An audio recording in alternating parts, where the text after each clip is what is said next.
Hi everyone, good morning, good afternoon, good evening, wherever you're watching from. Our study today is Anna. Look, I have to bring a note because I didn't really think or expect to see so much from I think it were just 3 verses that were allocated to Anna or allotted to Anna in the book of Luke and chapter 2. Just 2 or 3 verses because they were like, oh, it mentioned, well, of course, I enjoy critically analyzing. I began to sit with that verse and really look into this character, and I realized that there's really so much to learn from Anna and her faith and how God responded to her faith.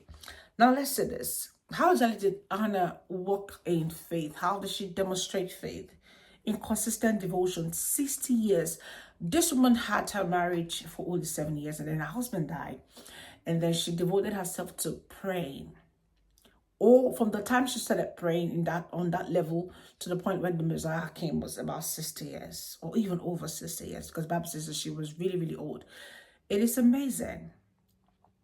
It's amazing that one will stay that long. She positioned herself daily to encounter what she believed for. So I don't think, being a watcher myself, I don't think that Anna, began her prayer journey looking for a Messiah, looking for an unnamed Jesus, because at the time he wasn't named. It was just her saying, okay, my husband's gone, I'm going to devote myself to the Lord. It was just that, her position herself to just, minister to the Lord. And then she was able to see what God was doing, see what God was planning. And of course, the prophets have always said that there was a Messiah coming.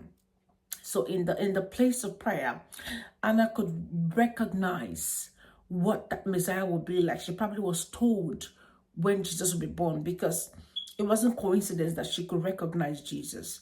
You might not see this as any big deal, but let me tell you why it's a big deal.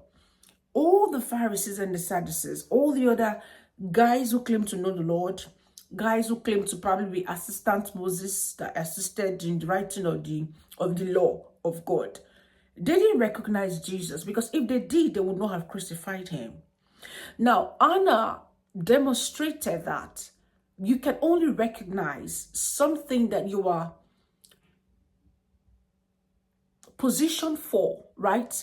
Something you are postured. That's the word I rather say, postured for.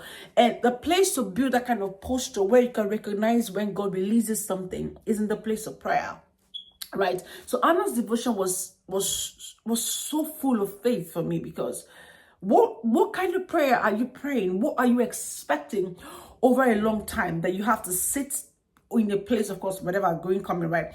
But be at that position of prayer for this number of years. It's a different kind of faith again, because many people are praying for something. Your prayer probably has a milestone. You're praying and say, oh, I'm going to just trust God for 10 years for this. But this woman her husband is gone. I don't know if she had children. I didn't pay attention to that. Maybe the Bible mentioned, maybe the Bible didn't mention. But she probably made up her mind that the only thing I have to live for is the presence of God and his plan and purpose. That is another level of faith, where you're not waiting for a material thing. And the reason why she could recognize Jesus is because she was also interceding for Israel. She was not just coming to that temple to pray random prayer of self, or, oh Lord, my husband is gone, kill me because I have nothing to live for. And that's what we need to, that's the level of faith I need us to step up to. That faith that says that I may not have everything I need. I might even have my grief, but I'm willing to enjoy the presence of God long enough for him to bet something in my time, to bet something that I stand as a witness to. Because one of the ways that God rewarded Anna was to make her a witness to the coming of the Messiah. Again, it's a big deal, because the people who claim to know the Lord, the Pharisees and the Sadducees and all the other rabbis, had no idea that Jesus had come. They had no idea, even when they sat with him in the synagogue. They all knew, oh, he's got some power, or he's got some wisdom, or he speaks in a specific way, or he speaks in a special way. But none of them could recognize that that is the Messiah they've been praying for all through the years. They were just doing things ritualistically, never recognizing him, because they didn't really have any relationship with the presence of God. And that's what Anna had. It is so beautiful to see that the Lord would grant her the opportunity to see the Messiah.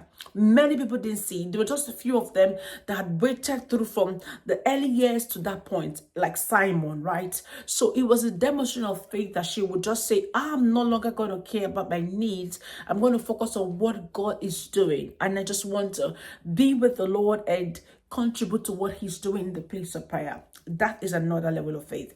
In what ways do you need to adjust your faith from what you can get now and who you can become now to what God is cooking on the long run, so you can be a witness, maybe in this generation or in the next generation? I think that's a big deal. You should consider it. I'll see you in the next one.